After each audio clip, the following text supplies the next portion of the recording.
반갑습니다. 시간이 좀 이렇게 뒤로 이렇게 밀린 것 같은데 저는 칼같이 3시까지 끝내도록 노력하겠습니다. 제가 이제 그 연말 되면은 제가 이제 목회 신학을 소장을 맡으면서 차기 총회 주제에 대해서 다음번 차기 총회는 주제를 뭘로 할까, 또 주제 성분은 어떤 걸로 정할까, 그런 식으로 참 묵상하고 고민하고 고뇌하고 몸부림치며 이제 연말을 제가 보내고 있습니다. 지금도 109회는 지나가고 110회 내년 총회 주제를 무엇으로 할까 지금 저는 머릿속에 그 생각이 가득 있어요. 근데 우리가 지금 109회 총회 제가 주제 해설을 하기 위해서 여러분 앞에 섰지 않았습니까? 교회여 다시 생명을 살리고 평화를 노래하자, 이런 주제로 작년 연말에 총회장이신 박 목사님과 제가 이제 여러 번 의견 나누면서 주제를 잡았어요. 근데 자꾸 보니까 주제위원회 회의를 올해 시작하면서 중복되는 그 단어가 나타난다라고, 계속 평화, 생명, 지금 우리가 이 키워드가 여러 차례 지금 나타나고 있어요. 이제 보면은 105월 코로나가 한참일 때 어두움 후에 빛이 오며 생명, 치유, 회복.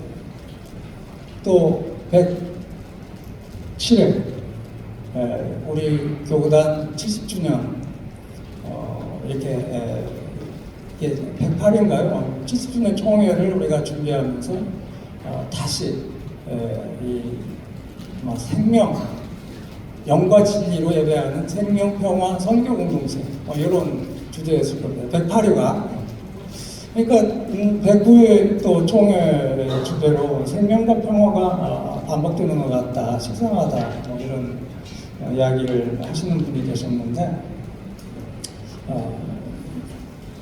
이건 맞는 말씀이다라고 생각이 들면서 우리 박 목사님과 저는 이제 생명에 대한 강조를 좀 하고 싶었고, 생명에 대한 이야기를 제가 이제 이번에는 생명만 키워드, 생명만 놓고 한번 우리가 한번 집중적으로 다뤄보자 이야기를 해보니까 우리 박 목사님, 총회장이신 분이 평화가 지금 중요하다, 평화가 지금 굉장히 위태로워지고 생명과 평화를 같이 이렇게 집어넣어야 한다라고 해가지고 저렇게 됐습니다. 생명을 살리고 평화를 노래하자.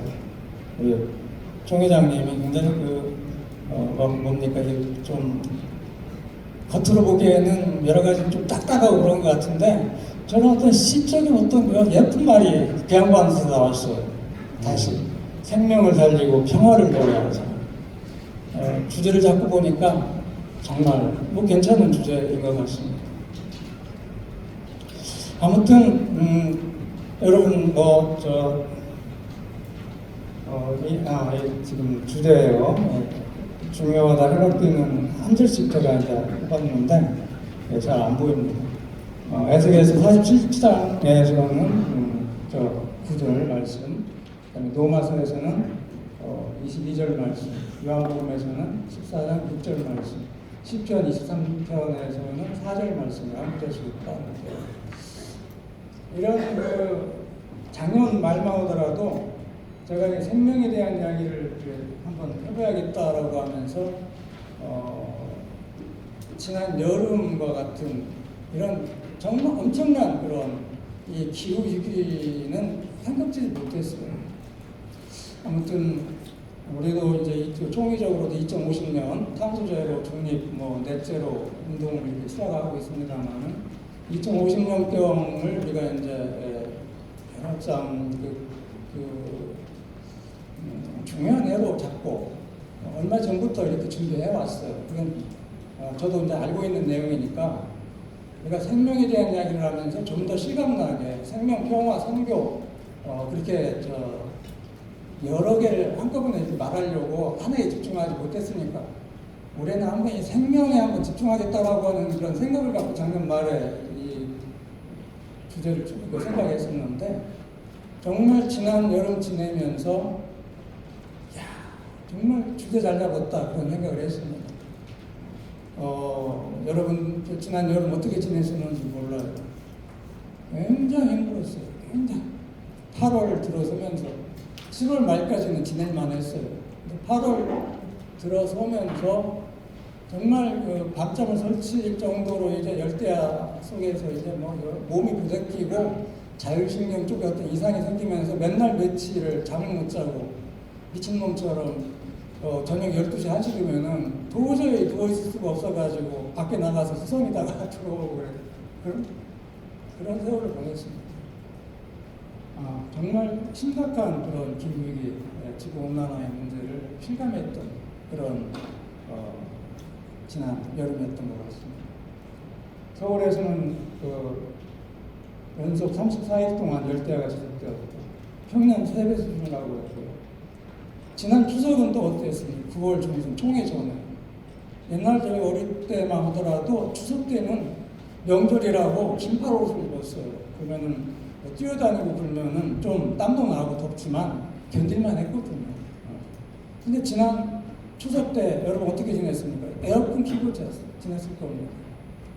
정말 뭐 평생 뭐 94, 그렇게 넘으신 저희 어머니도 이런 추석은 처음이다 하고 너무 더워서 힘드시고 정말 힘들었습니다. 여기 이제 지금 너무 이제 그림 잘 보입니까? 화내가지고 여기 공장 불뚝에서 매 연기가 막 나오는 그런 모습인데요. 이 이상기후 현상이 서부 산업화 이후 현재까지 평균 2도가 오른 그 결과라고 그래요. 1850년경부터 이제 그 산업화가 진전되기 시작했거든요. 150여 년 정도, 170년 이렇게 되겠네요. 그동안 이제 뭐 엄청난 이제 그 서구 우리나라로 할 것 없이 다 문명이 이제 화석 문명에 그 기반해가지고 발전하다 보니까 한 30년 전만 하더라도 굴뚝에서 연기가 이렇게 솟아나면은 정말 저 동네 잘 사는 것 같다 그랬어요. 여기 대구 지역에서 오신 분 계십니까? 90년대 초에 제가 이제 대구 보문단지에서 하룻밤 자고 아내하고 어머니 모시고 이제 차로 이렇게 그 대구 주변을 이렇게 거쳐서 88 도로로 이렇게 이제 광주 쪽으로 가는데 하얀 연기가 그냥 거기에 그냥 촉하게 이렇게 스모그같이 이렇게 띄어 있는 거예요. 그래서 이야 정말 공장들이 엄청 돌아다니고 막 돈 있는 것 같다. 그때만 하더라도 이 잘 사는 도시에서 이런 연기가 이렇게 솟아나면은 정말 부러웠어요. 전라도 이쪽은 공장이 없어가지고 저런 굴뚝에서 나오는 연기 구경도 못하고 그쪽 가가지고 하얀 연기가 막 솟아나는 거 보니까 야 부럽다 그런 생각을 근데 옛날에 어리석어서 몰랐잖아요.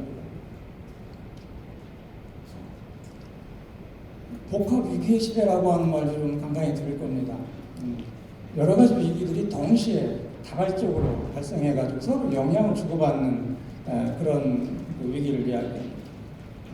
기후위기가 폭염 쪽에서 가뭄이 생기고 태풍이 일어나 극심한 그 날씨를 유발해서 농업 생산성을 떨어뜨리고 식량 가격을 상승시켜서 경제 위기를 심화시키고 이렇게 어느 하나의 위기가 단독적으로 일어나는 것이 아니라 동시다발적으로 서로 영향을 주고받으면서 심화시키는 그래서 우리 시대 한마디로 복합위기 시대 그렇게 이야기를 하고 있죠. 이런 중대한 위기들 기후변화, 생태계 파괴, 경제 불안정, 사회 양극화 이런 것들이 서로 맞물려서 더욱 심각한 문제를 야기하는 그런 시대를 우리가 살아가고 있습니다. 이런 문제는 이제 지난 세기 후반부터 우리가 겪은 문제인데요.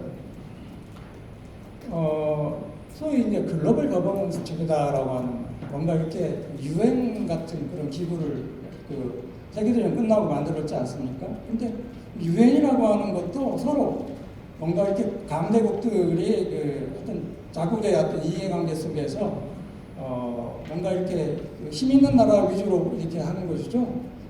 그러니까 이렇게 서로 조정하고 그래서 하나 되는 어떤 그런 방향성을 만들어내지 못하잖아요. 근데 20세기 후반으로 이렇게 오면서 또 21세기로 넘어오면서 다급체제라고 하는 거죠. 뭐 미국 혼자 어떤 그 세계 경찰로서 역할을 못 하잖아요.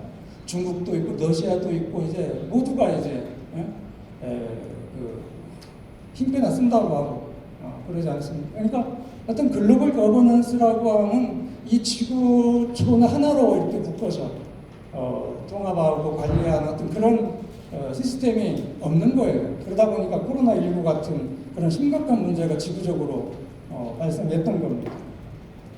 자, 이런 그 전 지구적인 그 조정 능력이 부재한 현 상황에서 지금 핵무기 문제, 뭐 제3타 대전의 그 위험 우리가 심각하게 지금 느끼고 있지 않습니까? 러시아 우크라이나 문제.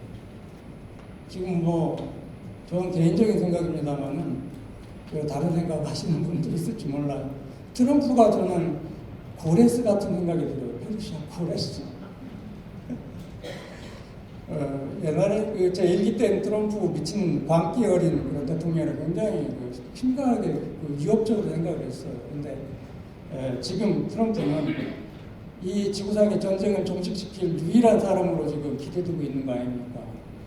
근데 트럼프가 이제 당선되고 나니까 어떤 일을 벌이고 있습니까? 미국에서 우크라이나 이미 제공했던 ATACMS입니까? 그거 그냥 발사해버리잖아요. 불가역적인 상황으로 만들어버리기 위해서. 굉장히 심각한 겁니다. 그래서 앞으로 2달 동안 어떤 문제가 어떻게 전개될지 굉장히 불안. 여러분 기도 많이 해야 합니다.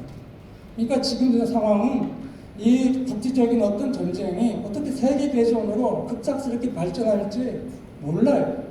핵무기 버튼 어느 쪽에서 어떻게 잘못 눌러가지고 전 세계가 핵 재앙에 떨어질지 모르는 굉장히 심각한 그런 위기의 상황에 봉착해 있다고 할 수 있습니다.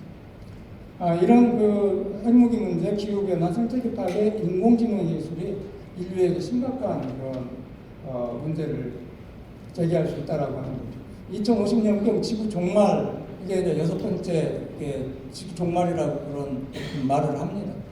인류가 지구상에 존재하기 전에 5번의 종말이 있었어요.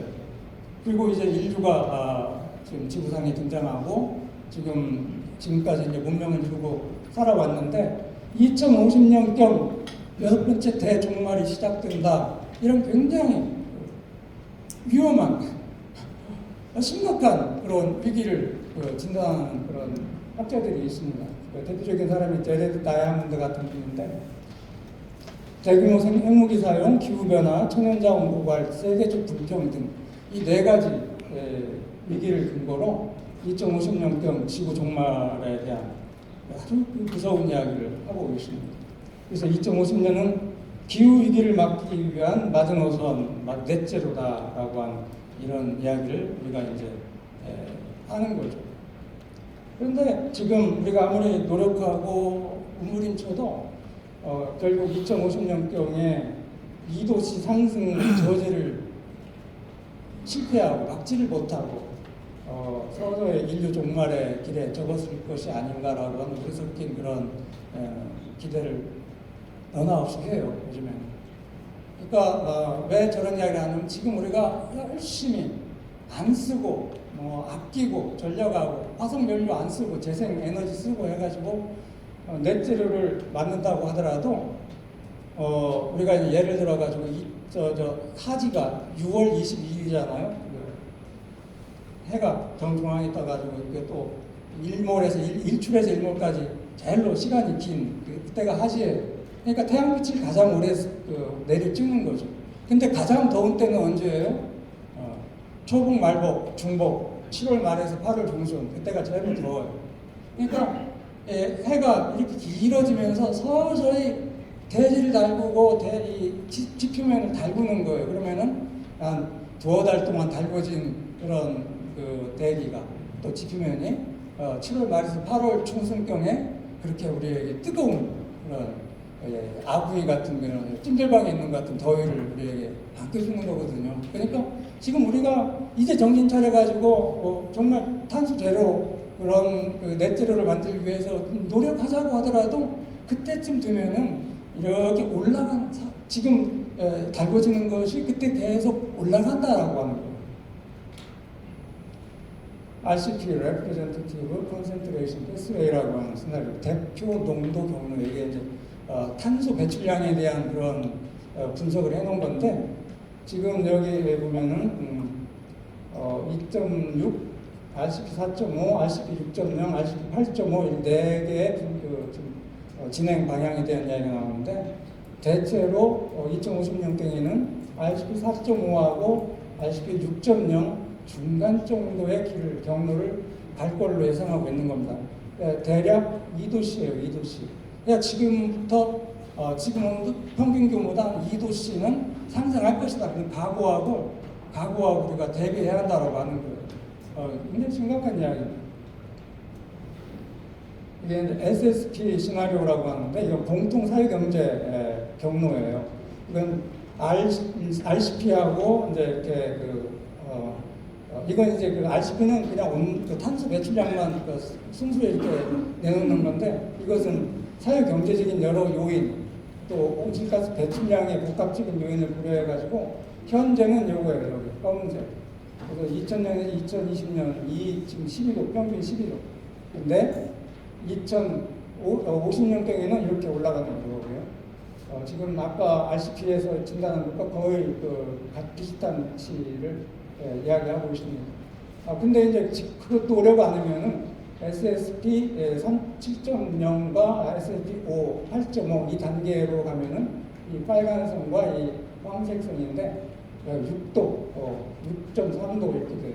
그래서 대략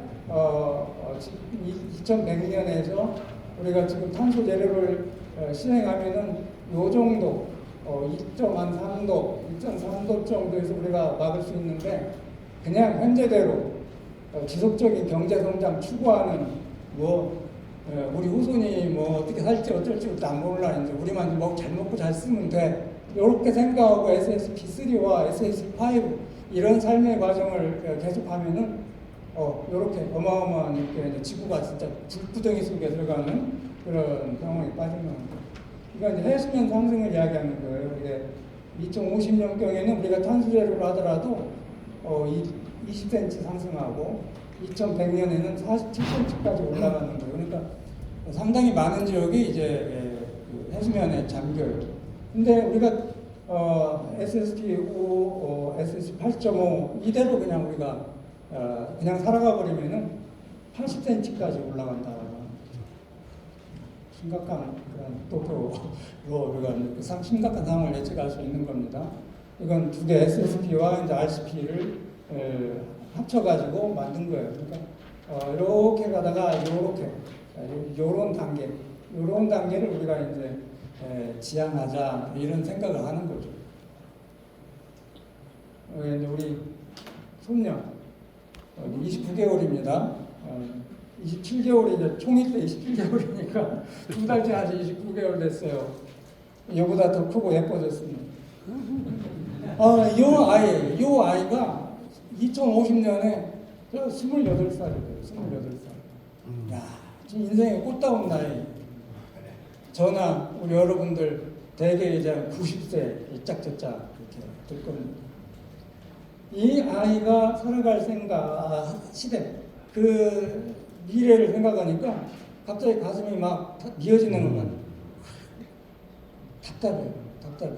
이런 상황 속에서 어떻게 이 아이가 아름다운 그런 세상을 살아갈 수 있을까? 하나님이 만드신 그 선한 세계에서 아름다운 좋다. 그리고 탄사를 하나님이 6번이나 우리가 창세기 1장 보면 말하잖아요. 이런 세상이 이제 인간에 의해서 망가져가지고 이제 정말 종말을 생각할 그런 지경이 됐는데, 어떻게 이 아이가 미래에 살아갈 수 있을까? 그래서 이제 이 성구를 생각이 된 거예요. 그래서 다시 한번 이 109의 총회 생명에 대한 그런 주제를 가지고 진지하게 한번 생각해 보자라고 하는 것이 작년 말에 제가 생각했던 그런 결론입니다. 어떻게 생명의 미래를 꿈꿀 수 있을까? 어떻게 사랑하는 후손들의 미래를 기대할 수 있을까? 이런 상황 속에서 생명을 살리고 평화를 노래할 수는 있을까?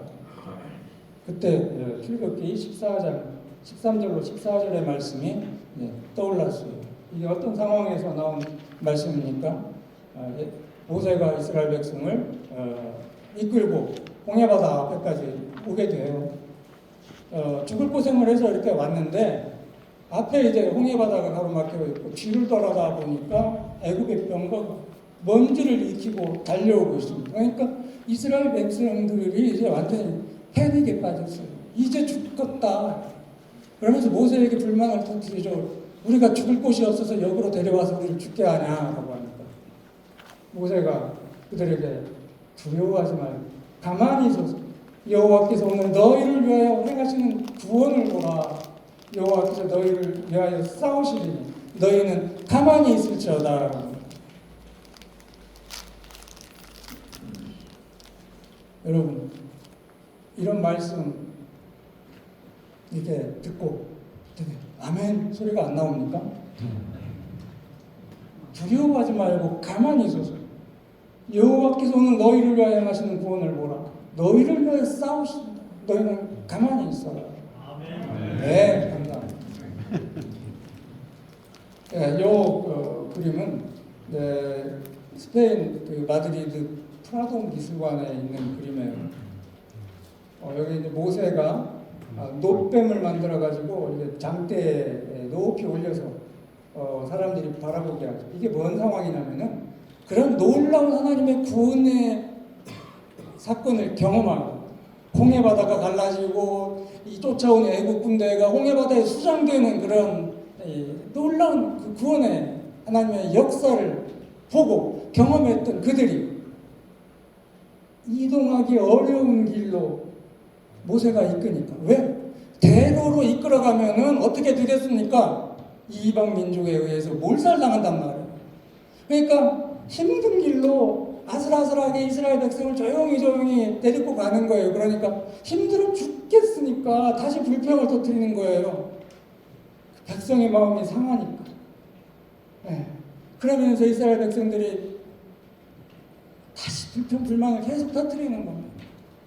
그러니까 하나님께서 막 그 놀라운 구원의 경험을 하고서도 그 하나님의 어떤 놀라운 역사를 믿지 못하고 계속 불평 불만을 터뜨리는 자들에게 불병을 보내서 불병에 물린 자들이 죽게 했어요. 그러니까 이제 하나님께 다시 매달리는 거예요. 어떻게 우리를 구원해 달라고 다시 매달리니까 이 모세에게 높임을 만들어서 높이 들어 올려서 여기를 바라보는 자들은 물린 자도 치유받는 그런 또 치유의 영능력을 발휘하시는 거죠. 자, 요한복음 3장 14절 모세가 광야에서 뱀을 든 것 같이 인자도 들려야 한다. 그래서 이제 예수 그리스도의 역사, 죽음과 부활의 역사에 대한 이야기를 우리가 하지 않을 수가 없어요. 성경 전체를 보면은 구약과 신약에 구원의 어떤 큰 두 축이 있어요. 구약은 출애굽이고 신약은 부활입니다. 그러니까 만약 예수의 이야기가 골고다 언덕에서 일어난 십자가의 죽음으로 끝났다면 더 이상 덧붙일 수 있는 것은 아무것도 없을 것이다. 그런 사도 바울의 말씀 우리가 여기서 다시 강조할 필요가 있습니다. 출애굽과 부활의 사건, 이거 하나님이 하신 사건. 우리는 아무것도 할 수 없었어요. 하나님께서 그들을 위해서 스스로 나서셨고 이스라엘 백성을 구원하셨고 전 인류를 예수 그리스도의 십자가와 부활 사건을 통해서 구원을 우리에게 베푸셨어요. 약속해 주셨어요. 교회에 다시 생명을 살리고 평화를 노래하자. 이런 어두운 미래, 우리의 어두운 미래를 그리스도의 부활에 비춰서 그리스도의 부활로 인해 허락되고 약속된 하나님 나라 측면에서 만물의 새 창조 관점에서 다시 말하면 이걸 종말론적 측면에서 바라보고 이해하자라고 하는 그런 제안이 백국의 총회 주제의 배경이라고 할 수 있습니다. 다시 한번 소망 가운데서 우리가 한번 살아보자라고. 실제로 제가 이제 좀 더 말씀드리겠지만 우리가 알 수 있는 게 없어요. 우리가 뭐 아껴 쓰고 나눠 쓰고 무슨 뭐 플라스틱 들이쓰고 온갖 우리가 살아남기 위해서 노력을 하겠습니다만 그걸로 이 돌이킬 수 없어요. 역전시킬 수가 없는 거예요. 이 상황. 그래서 하나님께 우리가 맡기고 다시 한번 하나님께서 우리에게 이러한 놀라운 구원의 역사를 보여주신 것처럼 하나님께서 전적으로 역사 속에 개입하셔서 우리를 좀 살려주십사, 구원해 주십사라고 하는 그런 소망, 그 위로, 그걸 여러분들에게 말씀드리려고 총회 주제를 정한 거죠. 칼 바르트, 철저하고 완전하게 종말론이 아닌 그리스도교는 철저하고 완전하게 그리스도와 관계가 없다.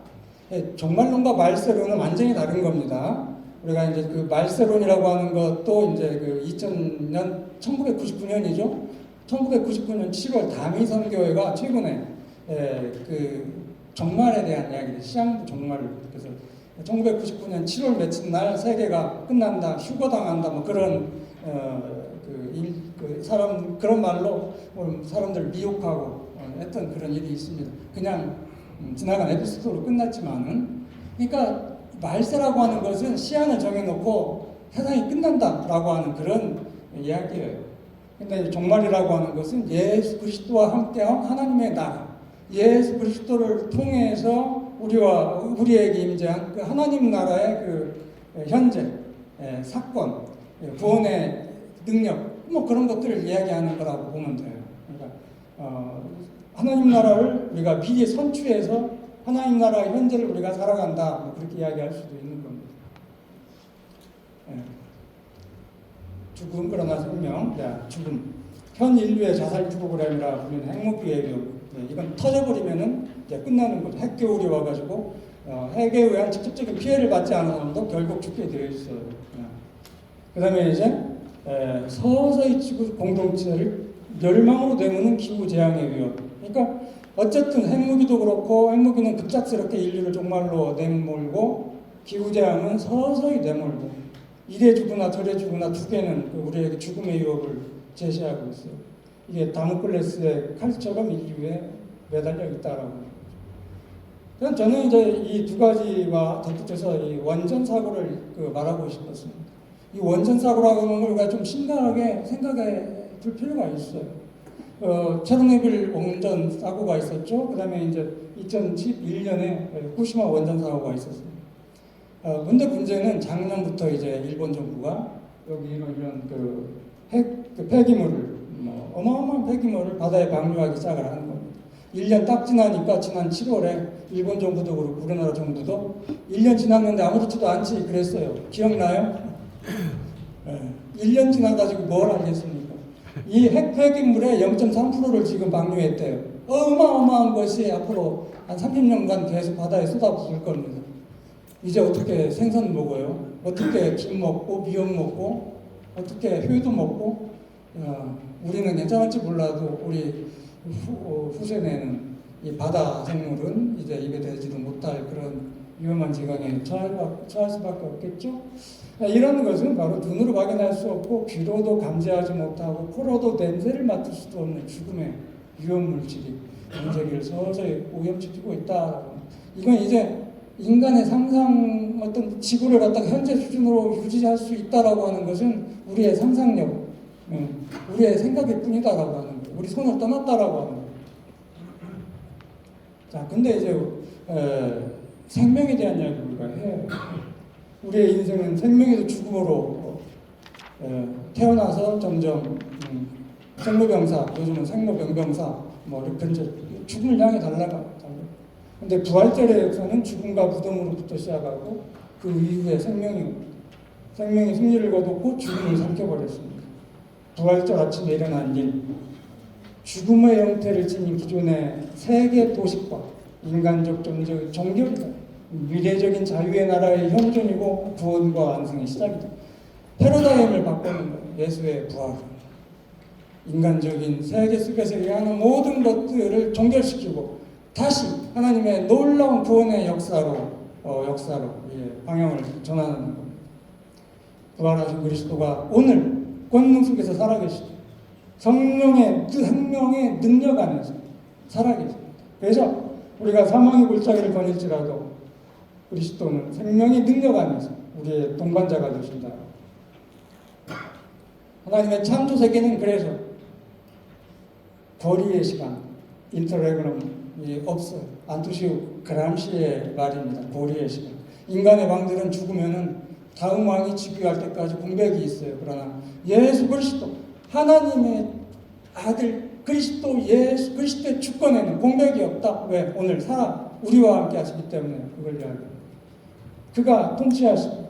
그가 세상을 통치하시고 살아계시고, 그래서 어둠과 죽음의 위협 앞에서 가장 중요한 것은 이 세상의 창조, 예수 그리스도 안에서 세상의 화해, 성령 안에서 약속된 갱신, 완성이 모두 삼위일체 하나님의 은혜로운 행동임을 믿는 믿음이다라고 합니다. 믿습니까?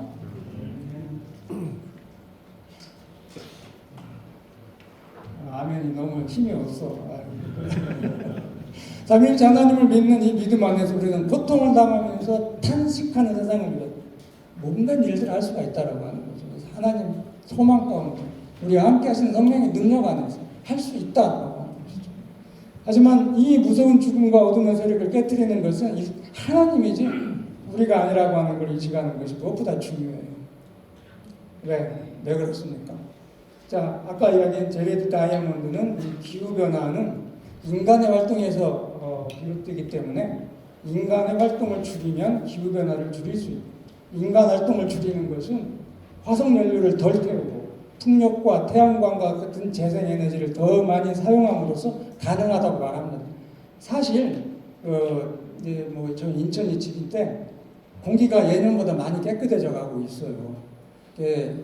이쪽 중국이 상당히 발빠르게 화석연료에서 재생에너지로 전환하고 있다고 그래요. 굉장히 고무적인 이야기입니다. 이런 변화가 앞으로 계속될 거라고 저는 생각합니다. 그래서 태양광이나 수력이나 풍력 이런 쪽으로 관심을 갖고 이쪽이 원전이나 이쪽보다도 훨씬 이제 비용이 절감되는 거예요. 그걸 알아야 하는 겁니다. 원전 굉장히 비싼 에너지예요. 근데 잘 몰라요, 사람들이. 이런 재생에너지 쪽으로 우리가 관심을 돌리면 조금 이 멸망의 종말의 시간을 뒤로 미룰 수 있다라고 하는 거예요. 자, 그러면서 이 도표를 이야기하고 있습니다. 1850년에서 2020년까지. 기본적으로 이건 자연에 의한 요인만 이야기하는 거예요. 이렇게 인간의 요인을 빼면은 1850년이나 2020년이나 비슷한 그래프를 그릴 수 있다라고 하는 거죠. 근데 이 쭉 올라간 것은 바로 인간이 화석연료를 쓰고 이렇게 탄소를 막 배출하고 메탄을 막 배출하고, 이런 인간적 요인 때문에 이런 문제가 생겼으니까 덜 쓰고 안 쓰고 재생에너지로 빨리 전환하면은 이 위기를 극복할 수 있다, 이렇게 이야기를 합니다. 상당히 긍정적인 이야기라고 생각이 들기도 해요. 근데 왜 이렇게 쉬운 일을 왜 못하고 있냐라고 하는 거예요. 금방 간단히 할 수 있을 것 같은데 못해. 각국의 이해관계가 다르니까 못해. 그래서 이런 이야기를 할 수밖에 없어요. 우리만으로는 극복할 수 없어요. 인간은 본래 하나님께 순종하는 존재였지만 은혜에 반하는 생각, 의지, 행동을 통해 죄를 졌어요. 카오스의 세력에 가담했기 때문에 이 죄된 생각. 그래서 우리가 해야 할 일은 예수께서 세상을 이기셨다, 그가 살아계시고 세상을 다스린다라고 하는 것을 계속 믿고 행동으로 고백하는 것이다라고 할 수 있습니다. 제가 3시까지 끝낸다고 했는데 약간 빨리빨리만 이제 줄여가겠습니다. 만물의 새로운 창조, 오고 있는 세계의 삶, 니케아 신조를 보면은 죽은 이의 부활과 오고 있는 세계에 살게 될 것을 믿는다, 이렇게 합니다. 오고 있는 세계의 삶은 바로 새로운 창조예요. 새하늘과 새 땅이죠. 그 안에서 모든 생명이 부활하고 치유되고 변화됩니다. 자, 인간이 아닌 다른 피조물도 부활을 하는가라고 합니다. 로마서 8장 18절로 25절에 그런 힌트가 있어요. 허무한 종살이에서 해방되기를 바라며 탄식하는 모든 피조물의 간절한 기다림. 부활의 메시지가 기대하고 계시하는 새로운 세계는 사멸의 위기에서 벗어나기를 바라며 탄식하는 피조세계 전체를 위한 희망, 그 메시지를 담고 있다고 합니다. 새로운 창조는 하나님의 선한 창조를 부정하는 모든 악의 제거로 이루어집니다. 예, 모든 악의 제거는 그리스도 안에서 화해사역과 같이 하나님만이 홀로 행하실 수 있다고. 화해의 현실을 믿고 하나님께서 약속하신 새 창조를 소망한다면 우리는 성령의 능력을 힘입어서 인간 세계에 대한 기후 문제, 자연재해에 대응할 수 있을 것이다.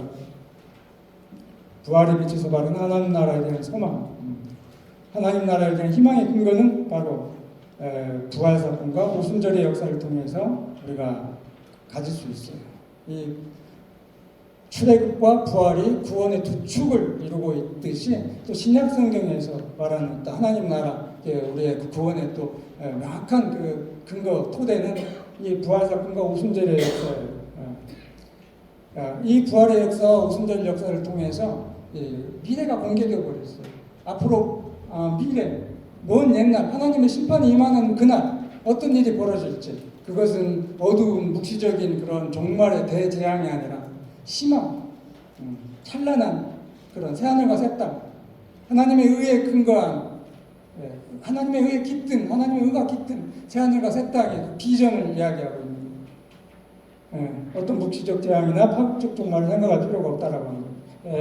에레미야 예가 3장 22절로 또 이하 31절, 하나님의 인자와 긍휼이 아침마다 새로운 것 같이 영원히 버리지 않을 것이다 라고 하는 하나님의 약속 위에 우리의 소망이 더하고 있는 거예요. 기쁨으로 이미 오셨던 분이 장차 다시 오셔서 온 생명을 치유하고 변화시키실 것을 기다린다. 예수 그리스도의 다시 오심의 삼중적 형태, 예수 그리스도께서 세 번 오셔요. 다시 처음 듣는 말일 겁니다. 예수께서 언제 오셨어요? 동정녀 마리아를 통해서 이제 육신으로 오셨어요. 그리고 죽으시고 부활하셨단 말이야. 그리고 지금 현재 성령 우리와 함께 하시고 이걸 갖다가 이제 삼중적 도식으로 이제 다시 오심에 그 삼중적 형태로 표현할 수가 있어요. 먼저 부활절 아침에 처음 다시 오셨어요. 부활절 제자들에게 다시 나타났죠. 그 다음에 이제 오순절 성령 안에서 오시겠다고 약속했죠. 그리고 오셨죠. 그 다음에 이제 마지막 다시 오심의 약속을 우리에게 주셨어요. 그래서 지금 현재는 두 번째와 세 번째 교회의 시간이라고 해요. 현재 성령의 현재 안에서의 시간, 교회의 시간, 심판 유예의 시간, 이렇게 또 여러 가지로 이야기합니다. 하나님께서 심판하시겠다. 그건 바로 그때까지 심판 유예의 시간이 우리에게 보장된 거예요. 두 번째 은혜 다시 오심, 성령을 통한 그리스도의 현재 시간 속에서 마지막 다시 오심을 소망하면 우리가 살아가고 있다. 소망이라고 하는 것은 이런 특징을 가지고 있습니다. 이거 이제 제가 그 자료에 자세하게 이렇게 이런 내용들은 나와 있으니까 간단하게 건너뛰겠습니다. 소망의 어떤 특징이에요. 소망이라고 하는 것은 바랄 수 없는 상황에서 바라고 있는 것이다. 잠정적이다. 하나님의 나라의 새로운 도래를 소망한다면 그것은 그 나라의 도래와 완성은 인간의 일이 아니라고 하는 것과 같다. 하나님께서 아우토 바실레이아 그런 예수 그리스도를 우리가 달리 표현을 하거든요. 그 자체가 하나님 나라 그렇게 부를 수 있어요. 아우토 바실레이아. 자, 유기적으로 자라는 하나님 나라 혹은 정직하게 하지만 더욱 도발적으로 말하는 건축 중에 있는 하나님 나라처럼 보이는 것은 하나님 나라가 아니라 바벨탑이다. 아주 신랄한 어떤 그런 비판입니다. 우리가 하나님 나라를 위해서 내가 뭐 하나님 나라를 위해서 어떻게 할 거야라고 하는 것은 다 바벨탑 쌓고 있는 거다라고 하는 거죠. 여기서 하나님의 뜻과 인간의 뜻이 털끝만이라도 맞닿거나 겹치지 않는다. 하나님 나라의 그 일, 거기에서는 하나님이 주체예요. 하나님께서 앞서서 이스라엘 백성을 구름기둥 불기둥으로 리드했잖아요. 앞서 가셨잖아요. 그냥 쫄쫄쫄 따라가기만 했잖아요. 이제 그런 이야기를 하는 거예요. 하나님이 주도적으로 하셔요. 우리는 하나님이 우리를 힘을 주시고 능력을 주시고 그 은혜 안에서 할 수 있는 힘을 얻게 되는 겁니다. 자, 한국 교회가 이제 코로나 겪으면서 두 가지 위기를 겪었어요. 그 교인 수 감소, 신뢰도 하락. 주변 세상은 이제 많은 활력을 되찾아가는데 교회는 여전히 힘들어요.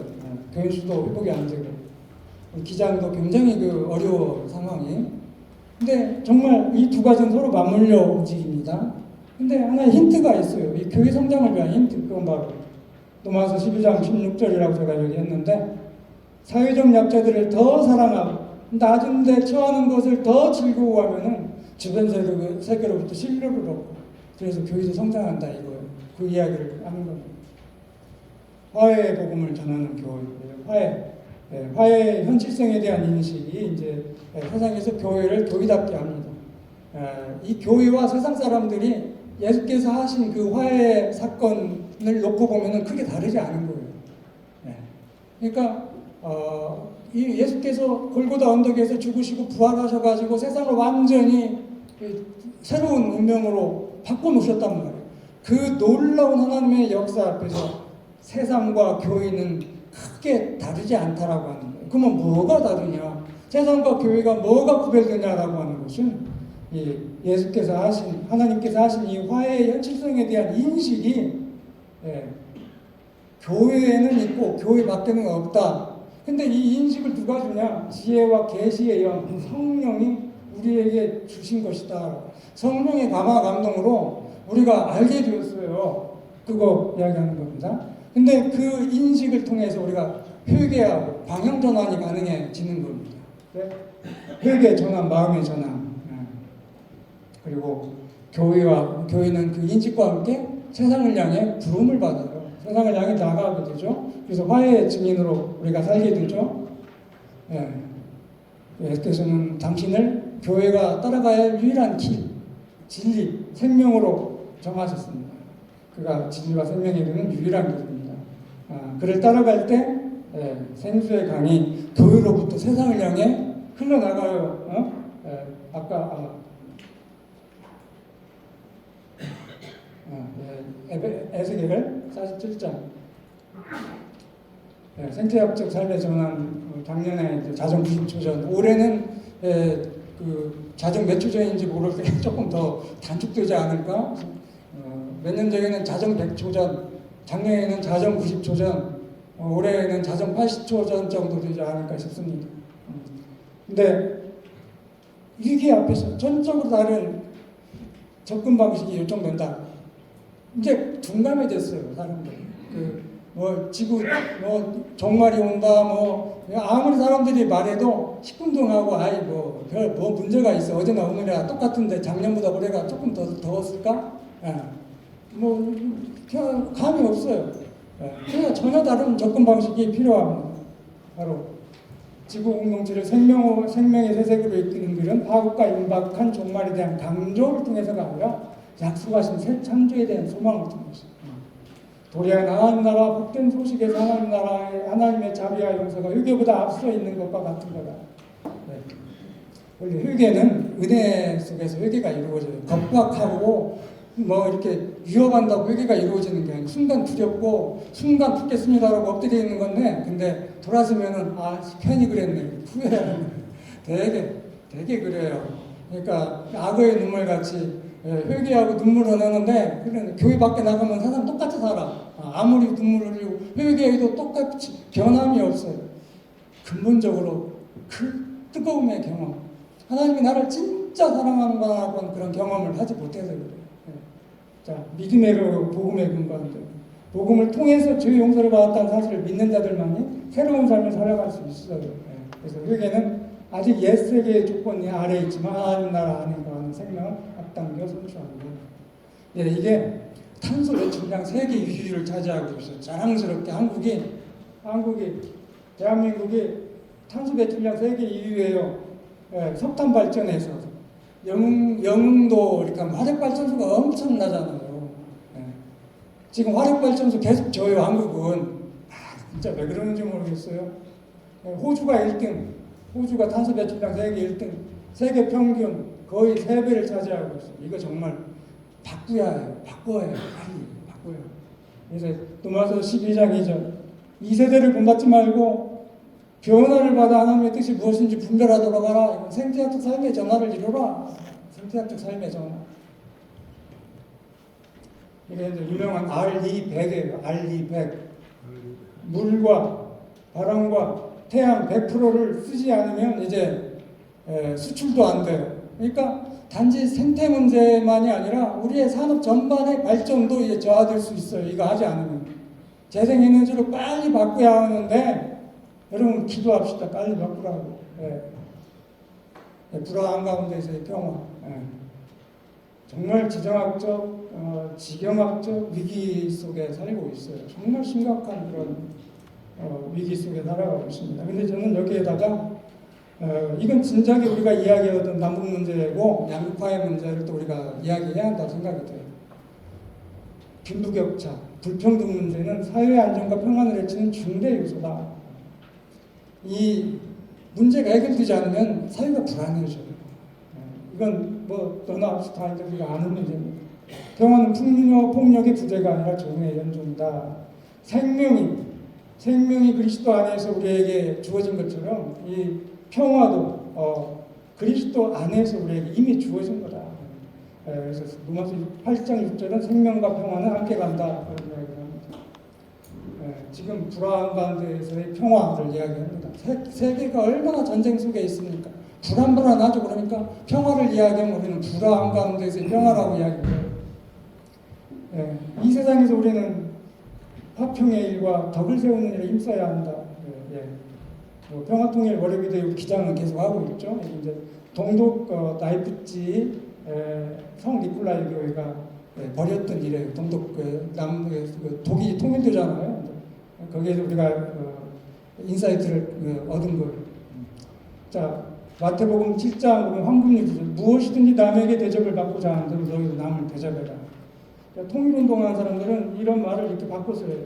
우리가 상대에게 무언가 해주는 것보다 더 나은 것은 상대가 가장 싫어하는 것을 하지 않는 것이다. 상대가 하지 않는 거예요. 애들 장난하는 것도 아니고.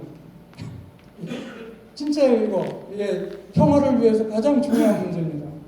상대에게 무언가 했다, 받아라 하고 하는 것보다 내가 싫어라고 하는 것을 하지 않는 것이 평화를 위한 일에 굉장히 중요한 관건이다라고 합니다.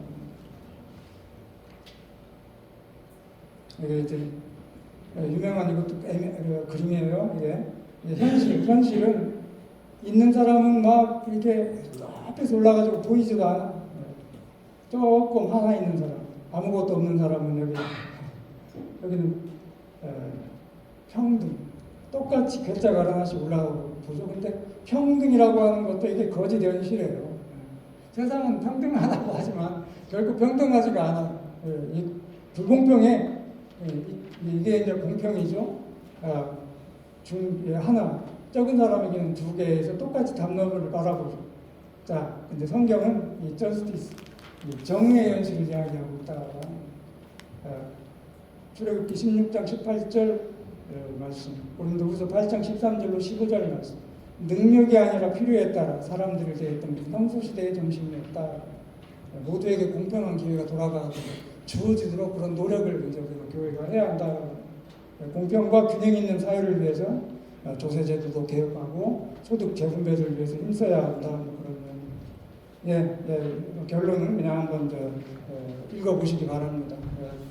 좀 주어진 시간이 이제 제가 조금 오버했습니다. 제가 약속을 잘 지키는 사람인데 칼같이 지키려고 노력했습니다. 좀 유익했습니까? 네. 감사합니다.